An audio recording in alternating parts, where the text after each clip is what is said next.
Home inspections. We're taking a deep dive into home inspections as a part of the purchase and sale of our home. For sellers, they need to know what the buyers are going to be checking in their home. And for the buyers, these are the inspections or the due diligence you're doing on the property before you buy the home.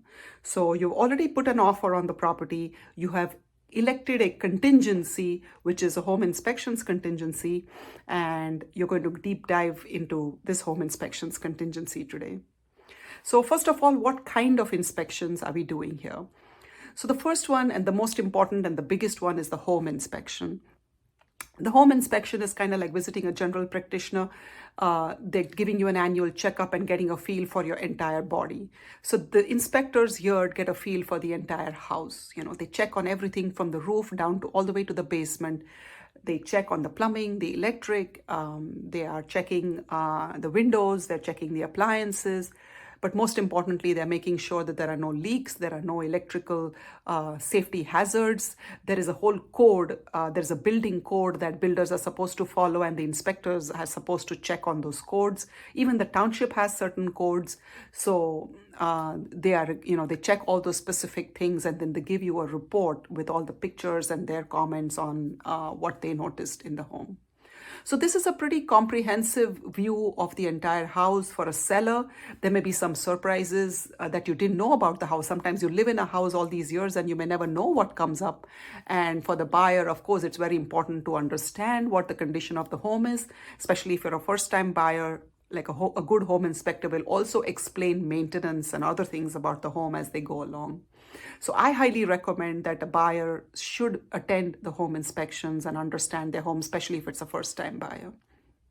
So that was home inspections. They even check on appliances that are going to stay. They can give you dates of,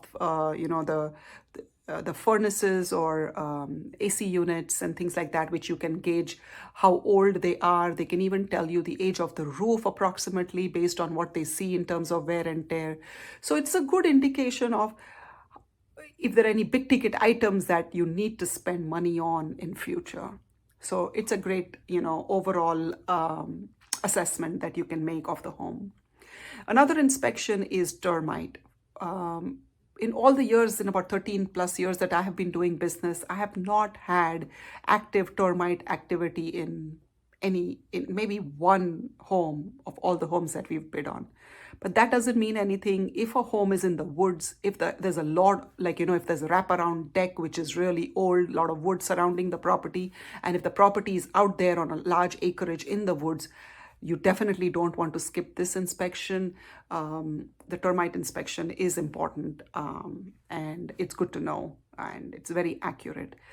Remediating termites is not as intimidating, but it's good to know ahead of time. Radon, that is the third most popular inspection that most people do on their homes, and I have a whole separate video on radon. You can check it out. The link is in the description below. Then another set of inspections are well, septic, and stucco. These are the other popular ones in our area. The well and septic are for the homes that have an on-site well and an on-site septic tank. For those that have public water and sewer, for the most part, we're not worried. There are some exceptions, but we'll not talk about them right now. But for the most part, if you have public water and sewer to the property, we're not really inspecting them. Stucco is something that has become a concern, especially the stucco that was put up in the 90s. And there are special stucco tests that can be done if you're buying a property which has stucco. I highly recommend that you do a stucco test. There are several ways in which you can test. There are moisture meters that check the the moisture levels in a wall. But there's also what they call an invasive stucco test, where they're actually drilling a hole into the stucco in very strategic locations to make sure that the substrate, what's inside, what's behind the surface that you see has not deteriorated and it's not rotted, and that's an important inspection. So this was the stucco, well, and septic. Then there are some other inspections that are included in the Pennsylvania Association of Realtor forms. One happens to be property and flood insurance. Now, if most people would need a mortgage when you buy a home and the lender requires that you have a property insurance on the home, and the lender, if you're in a FEMA floodplain, the lender requires that you have a flood insurance as well. In a lot of cases, if you are in a low-lying area close to a stream or whatever, even if the FEMA maps don't require it, you may want to get an additional supplemental flood insurance because that is not typically covered by a regular insurance. And the property insurance piece, again, there are exceptions to the rule. Most people, a lot of people do waive this inspection, but one exception would be when there has been a lot of insurance claims on the property, and then the next person that owns the property has to pay a higher premium because this property has had too many claims on it. And you can get that by the clue report, but those are some of the details saved for another video. Another set of inspections that you can do is deed restrictions and zoning. There are some communities which were, when the builder built them, the builder insisted on having some deed restrictions on the properties, like you can't have a shed, you have to have a garden in the backyard. Now, these are some of the things you can only get when your title company pulls the deed on the property. So this is something that the sellers are aware of, and if you are aware as a seller that you have deed restrictions, share that with your realtor, with your listing agent ahead of time, so it is something that even the buyers are aware of when they're putting in the offer. If you're in an HOA or a condo association, that's a whole other video. You can check out my HOA video. The link is in the description below. So another couple of inspections that we would consider that are in the Pennsylvania Association of Realtors forms are lead-based paint and property boundaries. So if you're buying a large acreage or a home which is sitting on a large acreage, you want to know where your property boundaries are in a regular neighborhood, in a smaller home, in maybe in a community. It is easy to see where the boundaries are. There are times when I have said, well, you see the way the grass is cut, that differs, that's where your property boundaries lie. But, that is for smaller lots. Now, if you're buying a large lot, I would want to know if, where the property boundaries are, and you would get a surveyor to do that, and that's the election, and that's the inspection you want to elect. And lead-based paint, in 1978, the government passed a rule where you could not have lead in the paints that people used to paint their homes. So any property that was built before 1978, it is recommended that you do a lead-based paint inspection and make sure, because it is lead, is considered a health hazard, which we didn't know back then, but we know now.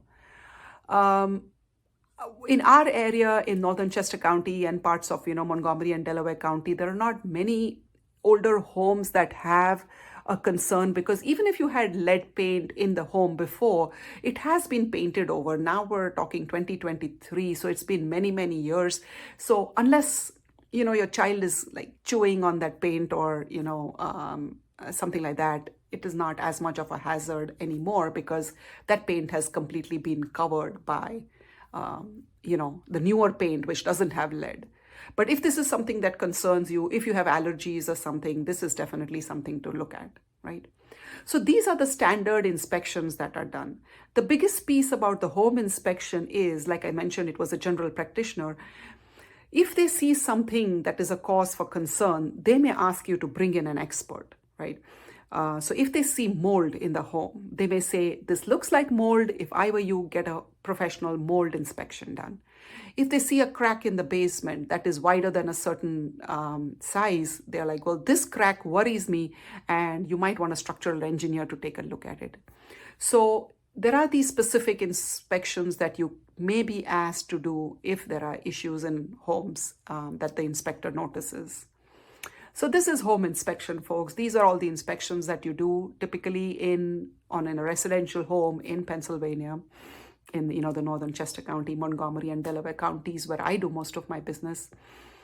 The other thing about home inspection is the time frame, because remember, time is of the essence in a real estate transaction.